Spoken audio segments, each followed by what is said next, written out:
தமிழ்நாட்டுல பாத்தீங்க அப்படின்னு சொன்னா ஏகப்பட்ட வரவேற்பு. என்ன காரணம் அப்படின்னா, ஒரு முகம் தெரிந்த ஒரு 3வது ஆள் வந்து ஒரு புதுசா ஒருத்தர் வந்து உள்ள என்ட்ரி ஆகுறாரு. அவர் என்ன பண்ண போறார்ன்ற எதிர்பார்ப்பு.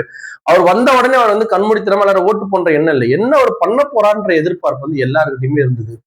ஆனா தொடர்ந்து போக போக பாத்தீங்கன்னா, அவர் அடுத்த மாநாடு போட்டதுக்கு காரணமே வந்து அவருடைய யாரும் பெருசா கூட்டணி பத்தி பேசல. எலெக்ஷன் பேஸ் பண்ணி தான் அவர் வந்தாரு. யாருமே அவர்கிட்ட கூட்டணி பத்தி பேசல.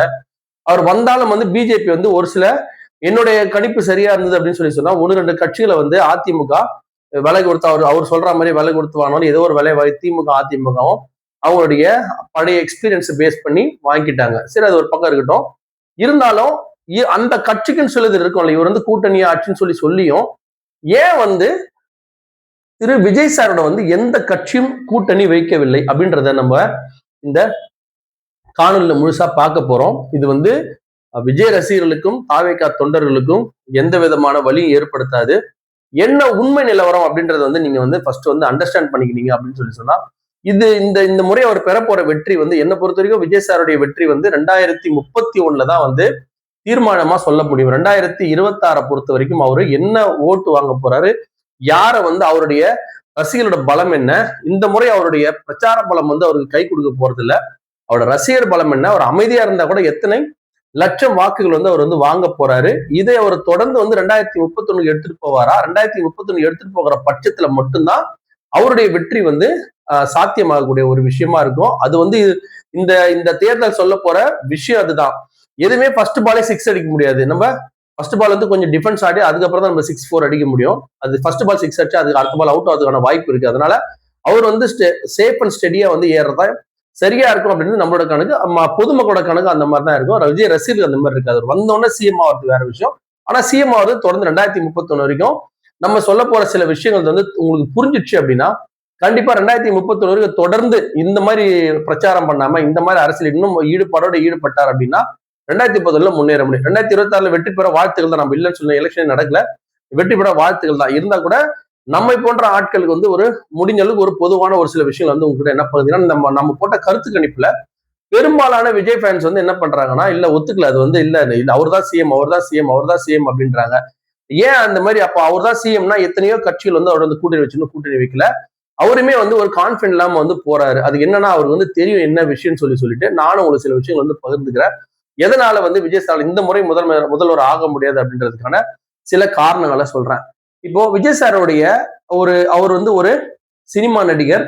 அவருடைய ஓட்டு வந்து இப்போ நீங்க ஒரு பெரிய ஒரு ஸ்போர்ட்ஸ் பர்சன் வராருன்னு வச்சுக்கலாம் அரசியலுக்கு, அவருடைய விளையாட்டு திறன் அந்த விளையாட்டுக்கு எத்தனை பேர் ரசிகலா இருக்காங்க பார்த்தா பண்ண முடியும். ஆனா விஜய் சார் வந்து ஒரு சினிமால இருந்து வராரு. அப்ப சினிமால இருந்து விஜய் சார் வராரு அப்படின்னா அவருடைய ரசிகர்கள் தான் இன்னைக்கு வந்து தொண்டர்களாகவும் அந்த மாதிரி மாறி இருக்கிறாங்க. அவங்க தூய தொண்டர், உண்மையான ரசிகர்கள், உண்மையான தொண்டர்களா இருக்கிறாங்க. அவர் எது பண்ணாலும் சப்போர்ட் பண்ணக்கூடிய அளவுக்கு வந்து ஒரு உண்மையான தொண்டர்லாம் வந்து தாவேகா தொண்டர்கள் இருக்கிறாங்க. இது வந்து பல பேருக்கு கிடைக்காது. அவங்க என்னதான் பண்ணாலும் கண்மூடித்தனமான சப்போர்ட் பண்ற ஒரு ஒரு தொண்டர்கள் வந்து தாவேகா தொண்டர்கள். அந்த வகையில பாத்தீங்கன்னா இப்போ விஜய் சார் வந்து சினிமாவில இருந்து தான் நம்ம வந்து கால்குலேட் பண்ணி அவர் எத்தனை வாக்குகள் வாங்குவார் அப்படின்றத எல்லா பொலிட்டிக்கல் பார்ட்டி, இது நான் பண்ணல, எல்லா பொலிட்டிக்கல் பார்ட்டியும் பண்ணத்தான் நான் பண்றேன். எப்படி கால்குலேட் பண்ணிருப்பாங்க அப்படின்றத உங்களுக்கு புரிய வைக்கிறதுக்கான ஒரு சிறு முயற்சி தான் இது. அப்படி புரிஞ்சிச்சுன்னா உங்களுக்கு வந்து என்ன பண்ணுவீங்கன்னா மத்த கருத்து கணிப்புகள் மத்தவங்க சொல்றது, சப்போஸ் 2026 எலெக்ஷன் முடிஞ்சதுக்கு அப்புறம் அவர் வாங்க போற வாக்குகள் எல்லாமே உங்களுக்கு வந்து என்ன பண்ணும், சரி பரவாயில்ல இதனாலதான் இவர் வாங்கியிருக்காருன்னு வந்து உங்களுக்கு தெரியறதுக்கான வாய்ப்பு இருக்கும். இப்ப விஜய் சார் படத்திலேயே வந்து தமிழ்நாட்டுக்குள்ள அவர் உலகம் ஃபுல்லா எவ்வளவு சம்பாதிக்கிறாரு, இந்தியா ஃபுல்லா எவ்வளவு சம்பாதிக்கிறாருலாம் முக்கியம் இல்லை. ஏன்னா இது ஓட்டு போட போது தமிழ்நாட்டு மக்கள் மட்டும்தான். கர்நாடகால படம் ஒன்னா அந்த ஓட்டுகள்லாம் தமிழ்நாட்டுக்கு வராது. இது நீங்க உங்களுக்கு தெரியும். இருந்தாலும் நான் வந்து உங்களுக்கு விளக்கமா சொல்ல வேண்டிய அவசியம் இருக்கு. தமிழ்நாட்டுக்குள்ள அவருடைய படங்கள் ஓடிச்சு இல்லையா, அதுல அவருக்கு அதிகமா கலெக்ஷன் கொடுத்த படம் வந்து லியோ தான். லியோ படம் தான் வந்து விஜய் சார் நடித்த படங்கள்லயே அதிகமான வசூல் கொடுத்தது. நீங்க பாப்பீங்க top Vijay movies in Tamil Nadu box office மட்டும்தான். லியோ பாத்தீங்கன்னா 230 கோடி வந்து வசூலிச்சதா சொல்றாங்க. அது உண்மையா இருக்கும் பொய் அதெல்லாம் அப்புறம். ஆனா 230 கோடி வசூலிச்சதா சொல்றாங்க. The greatest of all time goat வந்து 220 கோடி வசூலிச்சதா சொல்றாங்க. வாரிசு 146 கோடி, பிகில் 144 கோடி, மாஸ்டர் 142 கோடி தமிழ்நாட்டில் மட்டும் வசூலிச்சதா சொல்றாங்க. இப்ப நடக்க போற தேர்தல் தமிழ்நாட்டு தேர்தல். அந்த வகையில இந்த லியோ என்ற படம் வந்து 230 கோடி வந்து வசூல் செஞ்சிருக்கு தமிழ்நாட்டுல. அப்ப பார்த்தோம் அப்படின்னு சொன்னா இப்ப 230 கோடி தமிழ்நாட்டுல வருமானம் வந்திருக்கு அப்படின்னா ஒரு டிக்கெட், ஒரு சினிமா டிக்கெட் வந்து ஆவரேஜா வந்து ஒரு 200 ரூபாய் வச்சுக்கோங்க. அப்ப எத்தனை கோடி பேர் பார்த்திருந்தா அவருக்கு அந்த 230 கோடி வருமானம் வந்திருக்கும் அப்படின்னா 1,15,00,000 பேர் வந்து இந்த அவருடைய அதிகமா ஓடின படம், அதிகமா தமிழ்நாட்டுல கலெக்ஷன் பண்ண படம். நான் மறுபடியும் சொல்றேன், கர்நாடகால இங்க எடுத்து வர முடியாது. ஏன்னா எலெக்ஷன் தமிழ்நாட்டுல மட்டும் தான் நடக்க போகுது. ஒரு தமிழ்நாட்டுல எவ்வளவு வாக்குகள் வாங்க போறாரு, தமிழ்நாட்டுல ஜெயிக்க போறாரா இல்லையான்றதுதான் இப்ப நடக்கிற விஷயம். இதுல பாண்டிச்சேரியோட கணக்கு எடுக்கல நம்ம. வெறும் தமிழ்நாட்டுல மட்டும் பாத்தீங்கன்னா 230 கோடி கலெக்ஷன் சொல்லி சொல்றாங்க. ஒரு டிக்கெட் ஆவரேஜா நீங்க 200 ரூபாய் வச்சா கூட 1,15,00,000 பேர் பார்த்திருந்தா மட்டும்தான் இந்த படம் 230 கோடி வந்து கலெக்ஷன் பண்ணியிருக்கோம். இப்ப உங்களை வந்து விஜய் ரசிகர்களுக்கு நான் கேட்கிற ஒரு கேள்வி என்ன அப்படின்னா, பொதுவா விஜய் சாரை வந்து ரசிக்கிறவங்க எல்லாருமே வந்து விஜய் சாரோட படத்தை பார்த்துருவாங்க. இன்னைக்கு நீங்க வாக்களிக்க போறீங்க, உங்க ஃப்ரெண்ட்ஸ் யார் யார் விஜய்க்கு ஓட்டு போடுறவங்க எல்லாருமே நீங்க எடுத்து பாத்தீங்கன்னு சொல்லி சொன்னா எல்லாருமே விஜய் சார் படத்தை பார்த்திருப்பாங்க. அதுவும் தியேட்டர்ல போய் பார்த்தவங்க தான் வந்து சொல்லியிருப்பாங்க. அப்ப விஜய் சாருக்கு வாக்களிக்க விரும்புறவங்க எல்லாருமே இந்த 1,15,00,000 பேர்ல தான் இருப்பீங்க. இந்த 1,15,00,000 பேருக்குள்ளதான் விஜய் சாருக்கு வாக்களிக்க கூட எல்லாருமே இருப்பீங்க. நான் முதல்ல பல காணொலியில சொல்லியிருக்கிறேன். மொத்தம் வந்து தமிழ்நாடுன்றது வெறும் நகரங்கள் மட்டும் கொண்டதில்ல, பல ஆயிரம் கிராமங்கள் கொண்டதான் வந்து தமிழ்நாடு. ஒரு சட்டசபை சட்டமன்ற தொகுதியுமே வந்து கிராமத்துலதான் அதிகமா இருக்கு. நகரங்கள்ல ரொம்ப கம்மி, தொகுதிகள் வந்து ரொம்ப ரொம்ப கம்மி வந்து நகரங்கள்ல. கிராமங்கள்ல தான் அதிகமான தொகுதி. இது வந்து முதல்ல தாவேக்காவோட தொண்டர்களும் தாவேக்காவோட எல்லாரும் தெரியும்னா அது வந்து உயர்தரப்பட்ட கண்டிப்பா தெரியும், விஜய் சாருக்கும் தெரியும். அதே மாதிரி அவருக்கு ஸ்ட்ராட்டஜி முதல்ல பண்ணி கொடுத்தாரு பாருங்க, அந்த எப்படி அரசியல் பண்ணணும்னு சொல்லிட்டு பண்ணி கொடுத்தாரு இல்லையா, அவங்களுக்கும் தெரியும் இங்க வந்து நகரங்கள் கம்மி, கிராமங்கள் அதிகம். சினிமா பார்க்கக்கூடியவர்கள் வந்து பெரும்பாலான ஆட்கள் வந்து நகரங்கள். அது வந்து உங்களுக்கு வந்து எந்த மாற்று கருத்து இருக்காதுன்னு நினைக்கிறேன் நானு. ஒரு கிராமத்துல போனீங்கன்னா இந்த ஃபர்ஸ்ட் நாள் ஃபர்ஸ்ட் ஷோ பார்க்கறது 3 ஷோ, அவங்களாம் நகரத்துக்கு வந்து படம் பார்ப்பாங்க. அவங்களும் நகரத்துலதான் வராங்க. இப்ப கிராமத்துல இருக்கிற விஜய் ஃபேன்ஸ் வந்து கிராமத்துல இருக்கிற தியேட்டர்ல பார்க்க மாட்டாங்க. ஒரு 20 கிலோமீட்டர் டிராவல் பண்ணி வந்து அந்த ஊர்ல ஒரு நகரம் இருக்கும். இப்ப நீங்க ஒரு உதாரணத்துக்கு வந்து இப்ப நீங்க இங்க இருந்து பக்கத்துல இருக்கிற ஊர் வந்து இப்போ நீங்க திருவண்ணாமலைன்னு வச்சுங்களேன். இப்ப திருவண்ணாமலையை சுத்தி பாத்தீங்கன்னா ஒரு 10 சட்டமன்ற தொகுதி இருக்கு. ஆனா அதுல எல்லாருமே எங்க வந்து படம் பார்ப்பாங்கன்னா திருவண்ணாமலை வந்து படம் பார்ப்பாங்க, இல்லைன்னா அங்க இருக்கக்கூடிய விழுப்புரம் அந்த மாதிரி ஒரு மெயினான சிட்டில தான் பெரிய தியேட்டருக்கு அங்க வந்து படம் பார்ப்பாங்க. அதோட கலெக்ஷன் தான் இந்த 230 கோடின்றதை நீங்க மறந்துடாதீங்க. கிராமத்துல இருக்கிற மக்களும் அவ்வளவுதான். 1,15,00,000 பேர் தான் விஜய் சார், அதாவது 200 ரூபாய் டிக்கெட் போட்டு நான் வந்து 1,15,00,000 பேர் பார்த்திருந்தா மட்டும்தான் 230 கோடி வந்திருக்கும் அப்படின்னு கணக்கு நீங்க புரிஞ்சுனீங்கன்னா அதிகபட்சமா விஜய் சாருக்கு விழக்கூடிய அதிகபட்ச ஓட்டு வந்து 1,15,00,000 வாக்குகள் இருக்கும் அப்படின்றது நீங்க மனசுல வச்சுங்க. இது எப்படி நீங்க செக் பண்ணிக்கலாம்னா, நீங்க பக்கத்துல கேட்பா நீ என்னப்பா விஜய் ஓட்டு போடுவாரு, நீ விஜய் சார் படம் பார்ப்பியா? ஆமா, நான் சினிமால போய் பார்ப்பேன். நீ படம் அப்ப தெரிஞ்சுக்கலாம் வந்து படம் பார்த்த இந்த 1,15,00,000 தான் வந்து இருக்க போறாங்க அப்படின்றத நீங்க தெரிஞ்சுப்பீங்க.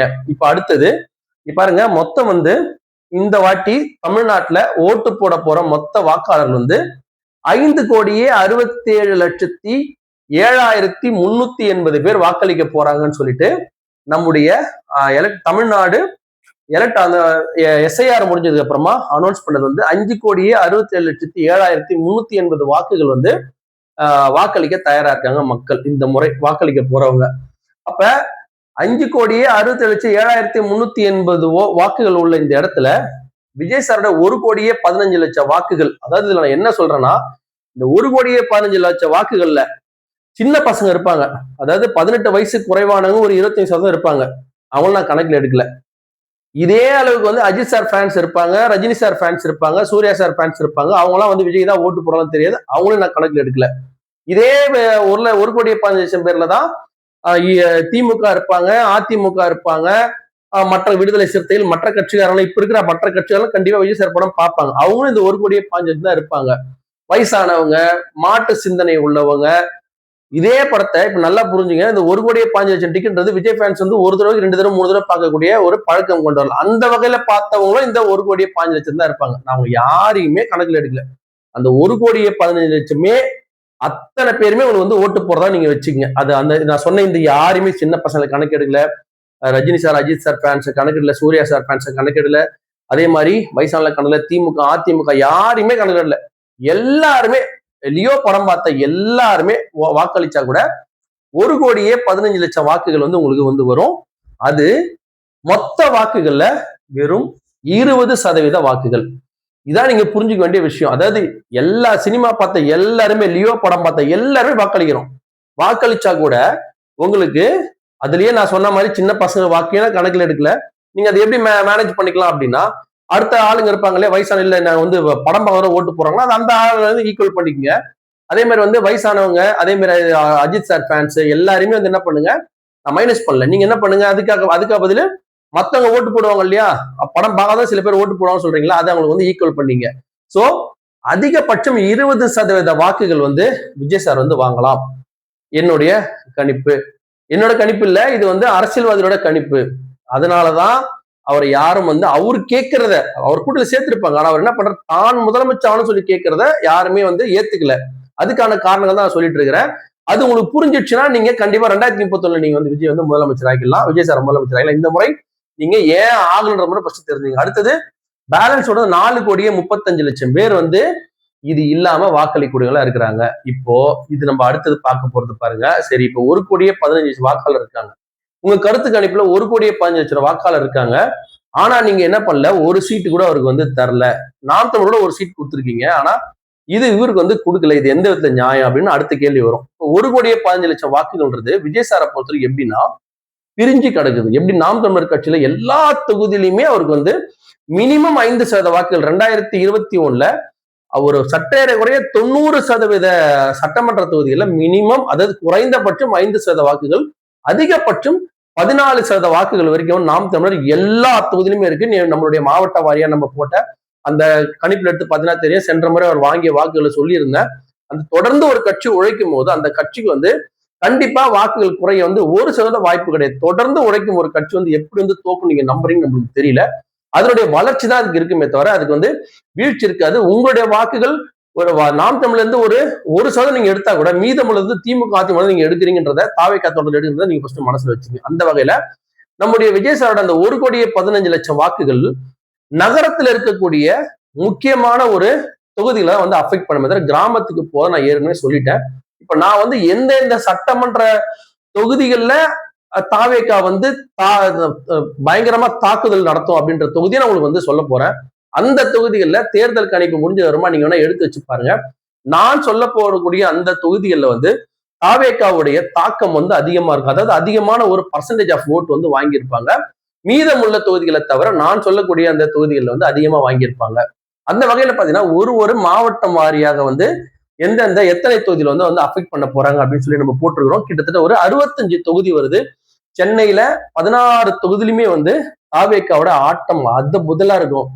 திருவள்ளூர்ல 10 தொகுதியில 7 தொகுதிகள் 10 தொகுதியில 7 தொகுதி கிட்டத்தட்ட 7 தொகுதியில் வந்து நம்ம தாவேக்காவுடைய ஒரு பிரசன்ஸ் வந்து பயங்கரமா இருக்கும். காஞ்சிபுரம் 2, வேலூர் 2, கிருஷ்ணகிரி 1, தருமபுரி 1, திருவண்ணாமலை 1, விழுப்புரத்துல 1 இருக்க வாய்ப்பு இல்லை, தேனிலையும் 1 இருக்க வாய்ப்பு இல்லை. அதே மாதிரி தூத்துக்குடி, திருப்பூர்ல 2, சேலம் 3, ஈரோடுல 2, கோவையில 3 தொகுதிகளில் வந்து தாவேக்காவுடைய ஆட்டம் வந்து அட்டகாசமா இருக்கும். திண்டுக்கல் 1, கரூர் 1, திருச்சி 3, விருதுநகர்ல 1, திருநெல்வேலியில 2 தொகுதி, பெரம்பலூர்ல 1 கிடையாது, கடலூர்ல 1 தொகுதி, நாகப்பட்டினத்துல 1 பெருசா மாற்றத்தை அவரால் ஏற்படுத்த முடியாது. திருவாரூர்லயும் ஒன்றும் பண்றதுக்கு வாய்ப்புகள் கிடையாது. தஞ்சாவூர்ல 2, புதுக்கோட்டையில 0, சிவகங்கையில 0, மதுரையில 6 தொகுதிகள் வந்து சற்றே குறை 6 தொகுதியில் வந்து அவருடைய தாக்கம் இருக்க வாய்ப்பு இருக்கு. ராமநாதபுரத்துல 1 இல்லை, கன்னியாகுமரி 2 தொகுதிகளில் வந்து தாவேக்காவுடைய ஒரு பிரசன்ஸ் வந்து சூப்பரா இருக்கும். அது எந்தெந்த தொகுதியிலும் நான் சொல்றேன், நோட் பண்ணீங்க. திருவள்ளூர், பூந்தமல்லி, ஆவடி, மதுரவாயல், அம்பத்தூர், மாதவரம், திருவொற்றியூர், டாக்டர் ராதாகிருஷ்ண நகர், பெரம்பூர், கொளத்தூர், வில்லிவாக்கம், திருவிக்கா நகர், எழும்பூர், ராயபுரம், துறைமுகம், சேப்பாக்கம், திருவல்லிக்கேணி, 1000 விளக்கு, அண்ணா நகர், விருகம்பாக்கம், சைதாப்பேட்டை, தியாகராஜர், மயிலாப்பூர், வேளச்சேரி, சோழிநல்லூர், ஆலந்தூர், ஸ்ரீபெரும்புதூர், பல்லாவரம், தாம்பரம், காஞ்சிபுரம், ஓசூர். தொடர்ந்து பாத்தீங்க அப்படின்னா தருமபுரி, திருவண்ணாமலை, திண்டிவனம், விழுப்புரம், சேலம் மேற்கு, சேலம் வடக்கு, சேலம் தெற்கு, ஈரோடு கிழக்கு, ஈரோடு மேற்கு, கோபிச்செட்டிப்பாளையம். இந்த கோபிச்செட்டிப்பாளையம் முழுசா என்னோட கணிப்பு செங்கோட்டையினால இந்த தொகுதி நான் வந்து எடுத்திருக்க மாட்டேன். திருப்பூர் வடக்கு, திருப்பூர் தெற்கு, கோவை வடக்கு, கோவை தெற்கு, பொள்ளாச்சி, மதுரை மத்தி, மதுரை மேற்கு, பழனி, திண்டுக்கல், கரூர், ஸ்ரீரங்கம், திருச்சிராப்பள்ளி, கடலூர், சிதம்பரம், நாகப்பட்டினம், கும்பகோணம், தஞ்சாவூர், புதுக்கோட்டை, மதுரை கிழக்கு, மதுரை வடக்கு, மதுரை தெற்கு, திருநெல்வேலி, கன்னியாகுமரி போன்ற இந்த 65 தொகுதியில நீங்க தேர்தல் முடிவுகள் வந்ததுக்கு அப்புறமா பாருங்க, அவர் அதிகமான வந்து பர்சன்டேஜ் ஆஃப் ஓட்டை வந்து இந்த 65 தொகுதியில தான் வந்து எடுத்திருப்பாரு. அப்ப மொத்தமா இந்த 65 தொகுதியில நம்ம எதையுமே நம்ம வந்து கொஞ்சம் கூட நம்ம இது எடுத்துக்க வேணாம், ரிஸ்க் எடுத்துக்க வேணாம். 1,15,00,000 வாக்குகள் 65 தொகுதியுமே நம்முடைய விஜய் சார் ஜெயிச்சா கூட அவரால் தனியா ஆட்சி அமைக்க முடியாது. இது வந்து நான் அது வந்து உங்க பார்வையில ஒப்படைச்சிடறேன். நான் 1,05,00,000 வாக்குகள் வந்து இப்ப மதுரை கிழக்குல வருது அப்படின்னா அந்த ஊரை சுத்தி எல்லாம் வந்து தேர்ந்து வந்து படம் பார்த்துட்டு போயிருப்பாங்க. இருந்தாலும் அதை பத்தி பரவாயில்ல. அதிகபட்ச வாக்குகள் வந்து 1,15,00,000 வாக்குகள். அதுல எந்த வாக்குகளையும் குறைக்கவில்லை, எதுவுமே பண்ணல. அது வந்து எந்த ஒரு தனிப்பட்ட தொகுதியும் 20% வாக்குகள் வந்து ஒரு வெற்றியை வந்து தேடி கொடுக்க வாய்ப்பே கிடையாது. அதையும் மீறி 20% வாக்குகளை வெற்றி பெற முடியும்னா கூட இந்த 65 தொகுதியை மீறி வேற எந்த தொகுதியும் தாக்கத்தை ஏற்படுத்த முடியாது. அதனாலதான் வந்து விஜய் சார் வந்து அவர் கேட்கிற முதலமைச்சர் பதவியை அவர்கிட்ட கொடுத்து அவர் யாராலும் என்ன பண்ணிக்க முடியல, அக்கமடேட் பண்ணிக்க முடியல. அவர் வந்து முதல்வராக ஏத்துக்கிட்டு எந்த கட்சியுமே செயல்பட முடியல. ஏன்னா கூட்டணி ஆட்சியும் தராரு, ஆனா வெற்றி பெறக்கூடிய அளவுக்கு அவர்கிட்ட வந்து சக்தி இல்லை அப்படின்றதால யாருமே அவர் கூட சில 20% வாக்குகளை வச்சுட்டு கூட்டணி கட்சியில வச்சுட்டு வெற்றி பெறுவது கடினம் அப்படின்றத ஆல்ரெடி ப்ரூவ் பண்ண அதிமுக திமுக பக்கம் 30-32% வாக்குகள் அது வந்து ப்ரூவ் பண்ண அப்ராக்சிமேட் நம்ம 20%. அது உங்களுக்கு தெரியும். ஒரு 8% இருந்து ஒரு 10% வாக்குகள் வரைக்கும் தான் பரவாயில்ல. நம்ம சொன்ன 1,05,00,000 நான் சொன்ன அந்த 18 வயசுக்கு குறைவான டிக்கெட்டை மைனஸ் பண்ணுங்க, அஜித் விஜய் ஃபேனை, அஜித் ரஜினி ஃபேனை மைனஸ் பண்ணுங்க, சூர்யா ஃபேனை மைனஸ் பண்ணுங்க, வயசானவங்களை மைனஸ் பண்ணுங்க, அதிமுக திமுக எல்லாம் மைனஸ் பண்ணீங்கன்னா இந்த 1,05,00,000 வாக்குகள் வந்து அப்படியே வந்து பாதியாக்குனா ஒரு 65,00,000, 50 65,00,000 வாக்குகள் வந்து நிச்சயமா வந்து விஜய் சார் பெறுவதற்கான ரொம்ப வாய்ப்புகள் இருக்கு. அது எங்களை மாதிரி கண்டிப்பா நீங்க ஏத்துக்க மாட்டீங்க. இருந்தாலும் விஷயம் வந்து அதுதான். அந்த வகையாலதான் வந்து ரொம்ப கட்சி வந்து கூட்டணி சேர்த்துக்கல. சரி, இப்ப விஜய் சார் இருக்கக்கூடிய ஒரு முக்கியமான சவால் என்னதான் ரொம்ப முக்கியமான ஒரு விஷயம். இந்த இடத்துல பாத்தீங்க அப்படின்னா நம்ம கிட்டத்தட்ட பாத்தீங்கன்னா இதுல முதல்ல நம்ம பார்க்க வேண்டியது யார் அப்படின்னு சொன்னீங்கன்னா நம்முடைய தெலுங்குல இருக்கக்கூடிய ஒரு முக்கியமான ஒரு ஸ்டார் வந்து யாருன்னு பாத்தீங்கன்னா நம்முடைய பவன் கல்யாண் வந்து ரொம்ப ஒரு முக்கியமான ஒரு நடிகர். அவரு கூட வந்து இப்போ நம்ம என்ன பண்ண போறோம், முதல்ல வந்து நம்முடைய விஜய் சாரும் பவன் கல்யாணுக்கும் இருக்கக்கூடிய ஒரு எது எப்படி இருக்கு அப்படின்றத பார்த்துட்டு நம்ம அடுத்தது வந்து உள்ள போவோம். முதல்ல பவன் கல்யாண் வந்து அரசியலுக்கு வராரு. அரசியலுக்கு வந்த உடனே பவன் கல்யாண் வந்து எத்தனை சத வாக்குகள் வாங்குறாரு அப்படின்றத நீங்க தெரிஞ்சுக்கிட்டீங்க அப்படின்னு சொன்னா நீங்க ரொம்ப ஈஸியா வந்து என்ன பண்ணலாம், நம்முடைய விஜய் சார் எத்தனை சத வாக்குகள் பெறுவார் அப்படின்றத நீங்க கண்டுபிடிச்சிடலாம். இது பவன் கல்யாண் வந்து 2000 முதல் தேர்தலில் அவர் போட்டி போடல. அவர் எப்படி போட்டி போட்டார்னு சொல்றேன். முதல் தேர்தலில் விஜய் சார் மாதிரி 2 தொகுதியில போட்டி போட்டாரு. 2 தொகுதியில போட்டி போட்டு 2 தொகுதியிலுமே தோத்துறாரு. இது 2019 அங்க இருக்க பாருங்க. 2019 பவன் கல்யாண் அந்த ஜனசேனா அப்படின்ற ஒரு கட்சியை தொடங்கி 2019 போட்டி போடுறாரு. 137 தொகுதியில போட்டி போடுறாரு. சாரி, ஒரே ஒரு தொகுதி தான் வெற்றி பெறுறாரு. அதுவுமே அவர் கிடையாது, அவருடைய கட்சியில இருக்கிற இன்னொரு ஆள் வந்து அவருடைய பர்சனல். இப்ப எப்படி வந்து கே செங்கோட்டையன் ஒரு தொகுதியில ரொம்ப ஸ்ட்ராங்கா இருக்கவரோ அந்த மாதிரி ஒரு ஸ்ட்ராங்கா இருக்கக்கூடிய ஒரு கேண்டிடேட் வந்து ஜெயிச்சு அந்த 2019 ஒரே ஒரு தொகுதி தான் வெற்றி பெறாரு பவன் கல்யாண். நம்ம வந்து விஜய் சார் வந்து பவன் கல்யாணோட ஒப்பிடக்கூடாது அப்படின்னு சொன்னா நம்ம, ஏன்னா இப்ப இருக்கிற எல்லாருமே விஜய் சார் வந்து பவன் கல்யாண் மாதிரி அவருடைய துணை முதலமைச்சர் மாதிரி வாங்கி இருக்குன்னு தான் அவர் வந்து ரொம்ப கம்பல் பண்ணாங்க. அப்ப பவன் கல்யாண் கூட தான் நம்ம வந்து மெயினா வந்து அவரை நம்ம வந்து சம்மந்தப்படுத்தி பேசணும் அப்படின்றதால பவன் கல்யாண் நான் வந்து எடுத்திருக்கேன் முதல் எடுத்தோடனே. அதுல அவர் வாங்கிய வாக்கு சதவீதம் பாருங்க, 5.53% வாக்குகள் தான் எடுத்துட்டாரு. முதல் தேர்தல 5.53 வாக்கு சதவீதம் எடுக்கிறாரு. 2வது முறை கூட்டணி சேர்ந்துடுறாரு. அப்ப 6.85% வாங்குறாரு. அதை பத்தி உங்களுக்கு பிரச்சனை இல்லை. முதல் தேர்தல்ல அவ்வளவு பெரிய மாஸ் ஹீரோ 5.53% வாக்குகள் பெறாரு. இப்போ அவர் பவன் கல்யாணுமே வந்து நம்ம வந்து ஒண்ணு இல்ல, அவர் ஆந்திரால ஒன்னும் அவ்வளவு விஜய் சார் அளவுக்கு பெருசா இல்லைன்னு நீங்க சொன்னீங்க அப்படின்னா அதை வந்து எங்களை மாதிரி ஆளும் எப்படி ஏத்துது? உண்மை ரியாலிட்டி அதான். நம்ம என்ன சொல்றோம், அதுல இருந்து டபுள் மடங்கு பவன் கல்யாண் சாரோட டபுள் மடங்கு வந்து விஜய் சார் அப்படின்னா கூட எத்தனை சத வாக்குகள் பெறுவார்னா ஒரு 11, நம்ம சொல்ற மாதிரி 10-12% வாக்குகள் பெறுவார். அதுக்கு அடுத்தது தெலுங்குல ஒரு பெரிய சூப்பர் ஸ்டார் ஆனா போனா எல்லாரும் என்ன பண்றாங்க, சிரஞ்சீவி சார் அப்படின்றாங்க. அவரை மாதிரி அவருடைய உதாரணமா நான் சொல்லிடுறேன். சிரஞ்சீவி சாருமே வந்து பாத்தீங்கன்னா முதல் தேர்தல்ல 2 தொகுதியில போட்டி போட்டாரு. அதுல 1ல வெற்றி அடைஞ்சாரு, 1த்துல தோத்துறாரு. அவரு வந்து முதல் தேர்தல்ல பாத்தீங்கன்னா இந்த பாருங்க கிட்டத்தட்ட ஒரு 294 தொகுதியில போட்டி போடுறாரு. அதுல மொத்தம் 294 தொகுதியில அவர் வெற்றி பெற்றது 18 தொகுதி. அவர் வாங்கிய வாக்கு சதவீதம் 16.32 வாக்கு சதவீதம். ஒரு வித்தியாசமான ஒரு விஷயம் வந்து இது விஜய் நம்ம சிரஞ்சீவி சாருக்கு இருக்கு. என்னன்றதை நீங்க கேளுங்க. இப்ப இவர் வந்து வாங்கிய இந்த 16.32% வந்து ஆந்திரா முழுக்க வரல. அந்த இடத்துல ஒரு கோஸ்டல் ஏரியால ஒரு அவருடைய ஜாதி சம்பந்தப்பட்ட ஒரு இடம் இருக்கு. அங்கதான் அவர் வந்து அந்த ஆட்சியின் மேல ரொம்ப வெறுப்பு இருந்த காரணத்தினால அந்த பகுதியில தான் அவரு 18 சீட்டும் ஜெயிக்கிறாரு. அங்கதான் அதிகமான வாக்குகள் 16.32% வாக்குகள் பெறாரு. ஒரு 16.32% வாக்குகள் பெற்ற ஒரு நடிகர் ஏன் வந்து அடுத்த 3 வருஷம் இந்த கட்சியை எடுத்துட்டு போயிட்டு காங்கிரஸோட இணைக்கிறார் அப்படின்னா அது அவருக்கு தெரிஞ்சு போச்சு. ஒரு பகுதியில மட்டும் வாங்கிய வாக்குகள் அது. மொத்தமா அந்த பகுதியில வந்து மறுபடியும் அந்த ஆட்சி மேல எதிர்ப்பு கம்மியாயிடுச்சு. அந்த ஓட்டு அர்த்தமா நம்மளுக்கு வராது.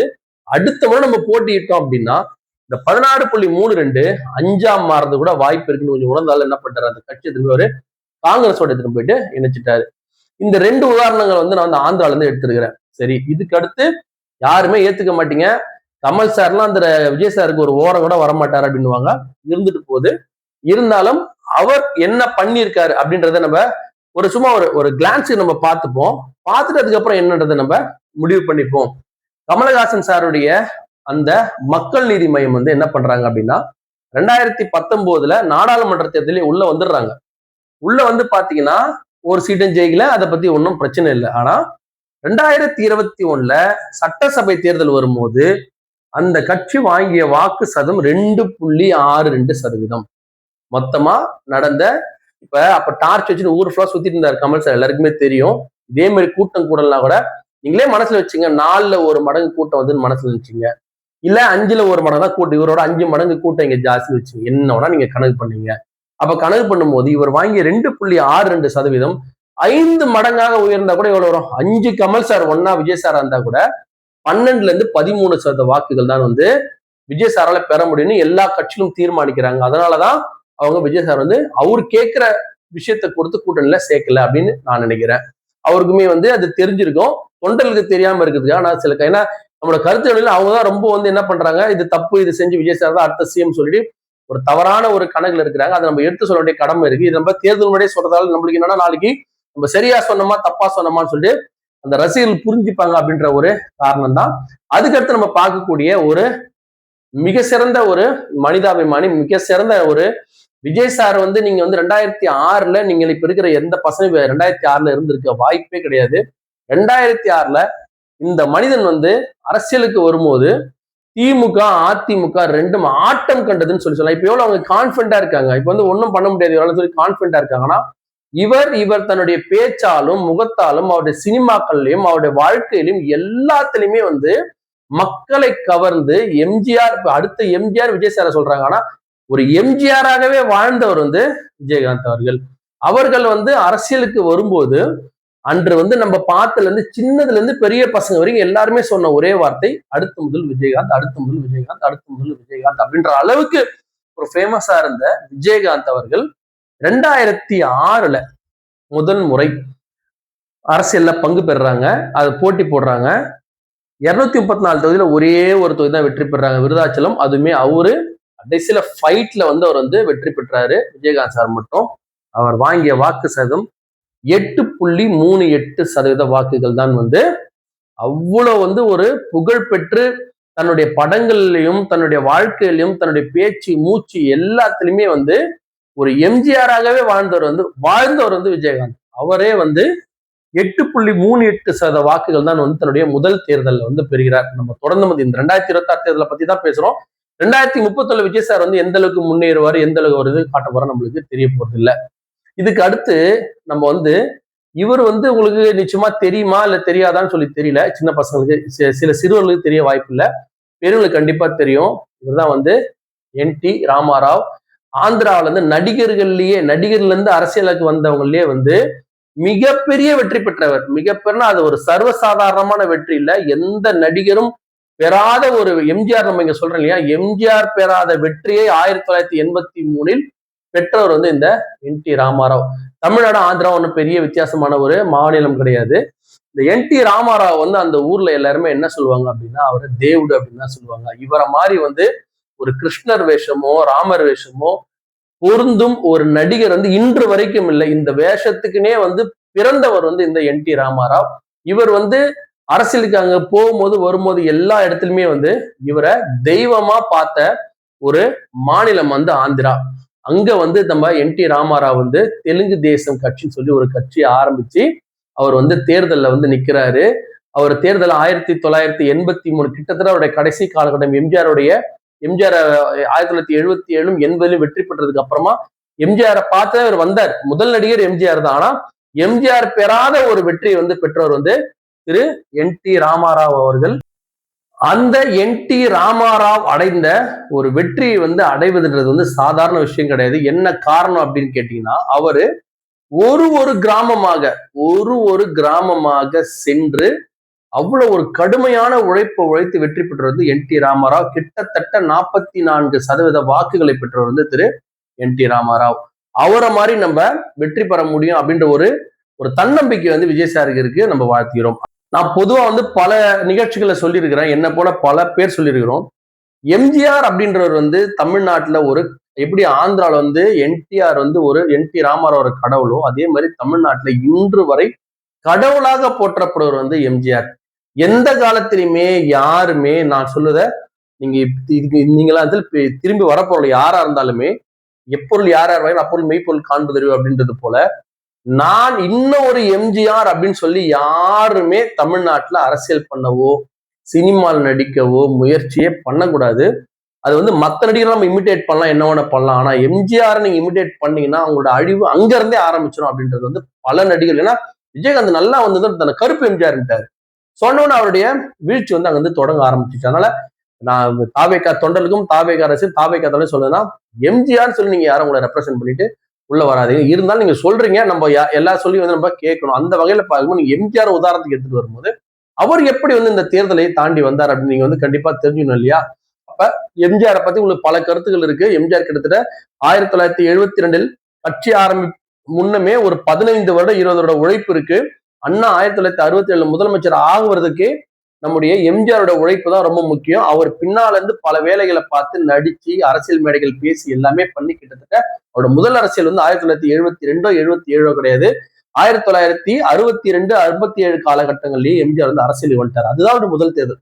விஜய் சார் சொல்ற மாதிரி எடுத்து நான் முதல்வர் ஆக போறேன்னு சொல்லிட்டு எம்ஜிஆர் உள்ள வரல.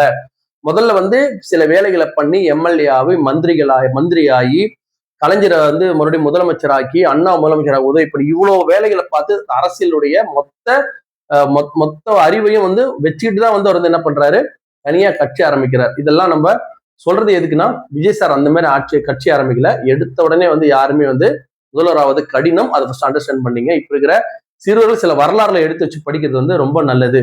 இப்போ எம்ஜிஆர் ஆக தன்னை நினைத்துக் கொண்டு எம்ஜிஆர் மாதிரி நான் வந்துருவேன், நான் மேற்கோளுக்கு ஒரு மேல சொன்ன யாரையுமே நான் கணக்கு எடுக்கலாம், நான் எம்ஜிஆரா தான் வருவோம் அப்படின்னு நினைக்கக்கூடிய திரு விஜய் அவர்களுக்கு கிட்டத்தட்ட அதுக்கு முன்னாடி உழைத்த 20 வருஷம் உழைப்பு அவர் மறந்து விடக்கூடாது. இருந்தாலும் அவர் தன்னுடைய முதல் தேர்தலில் அவர் வாங்கிய வாக்கு சதவீதம் என்னன்றதை பாருங்க.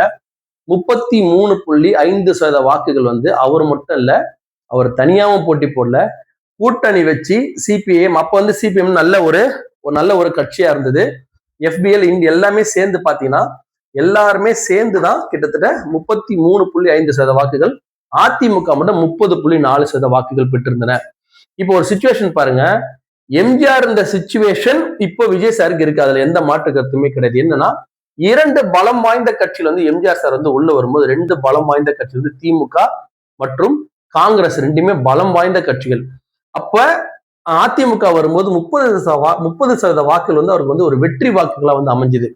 3 கட்சி ஷேர் பண்ணும்போது 30% வாக்குகள் பெருசு. அதேதான் இப்ப விஜய் சாருக்கும் அந்த ஒரு பிளஸ் பாயிண்ட் அவருக்கு இருக்கு. இந்த வகையில எம்ஜிஆர் சார் வரும்போது எப்படி ஒரு சூழல் இருந்தோ அதே சூழல் இப்ப விஜய் சார் வரும்போது இருக்கு. எந்த மாற்ற கருத்தும் கிடையாது. ஆனா எம்ஜிஆர் போல நம்ம நினைக்கக்கூடிய அந்த வாக்குகளை பெற முடியுமா அப்படின்றதுதான் இதுல ஒரு முக்கியமான கேள்விக்குறி. எம்ஜிஆர் மனித புனிதர். அவருடைய பல பேர் சொல்ற மாதிரி அவர் எப்பயுமே ஒரு பிராக்டிக்கலா யோசிச்சு பாருங்க. அவர் கதவுல சொல்ற மாதிரி எப்ப பார்த்தாலும் ராமவர தோட்டத்துல அடுப்பெரியும், நாங்க அவரெல்லாம் பார்த்திருக்கிறோம், சும்மா தகன்னு மின்னுவாரு, ஒரு தங்கம் மாதிரி இருப்பாரு. எம்ஜிஆர் தங்கத்தை ஒருத்தர் முகத்துல இருந்தா எப்படி இருக்கும், அந்த மாதிரி மின்னக்கூடியவர் எம்ஜிஆர். அப்படியாப்பட்ட ஒரு மனிதனுடைய வெற்றியும் இப்பதான் வந்திருக்காரு. 2006 அப்படியாப்பட்டவர் 20 வருஷம் உழைப்புக்கு அப்புறம் தான் முதல்வராக முயற்சி பண்ணாரு. அதனால விஜய் சார் அவருடைய 1957வது வருஷத்துல அவர் வந்தார் பத்தில, அந்த மாதிரி யோசிச்சு பண்ணியிருந்தாருன்னா, இவ்வளவு பெரிய ஒரு 4 நாள் கூட்டணிக்கு முதல்வர் அப்படின்ற விஷயத்தை யோசிக்காம இருந்திருந்தாருன்னா, அவரை பல கட்சியில் கூட்டணியா சேர்ந்து இந்த முறை ஒரு நல்ல பொசிஷன் அவர் ஏற்படுத்தலாம். இல்ல அவரை ஒரு கூட்டணி கட்சியில போய் சேர்ந்து இருந்தாருன்னா பரவாயில்ல. ஆனா இப்ப அவர் தனியா நின்று ஒரு எத்தனை சத வாக்குகள் வாங்க போறாரு அப்படின்றத பொறுத்துதான் அவருக்கு 2031 வந்து அவருடைய சொல்ல வர இறுதி என்ன அப்படின்னா, இவர் முதல் முறை முதல்வராவது அப்படின்னு நினைப்பது வந்து கொஞ்சம் கடினமான விஷயம். கொஞ்சம் இல்ல, ரொம்ப ரொம்ப கடினமான விஷயம். அவர் எத்தனை சதவீத வாக்குகள் வாங்குறாரு, எப்படி வாங்கணும் உங்களுக்கு முதல்ல நான் டீட்டெயில் ஃபுல்லா சொல்லிட்டேன்.